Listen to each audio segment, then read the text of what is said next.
based on the fact that there is a lot going on here in the East Coast, and there's a lot of work to do in the donation transplant community here.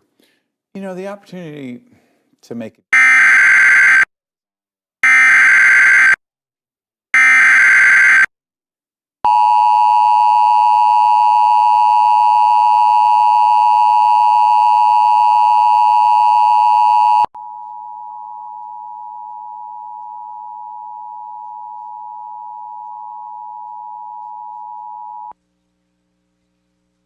A flash flood warning has been issued for Union County, Hudson County, and Essex County, effective until 2:08 a.m.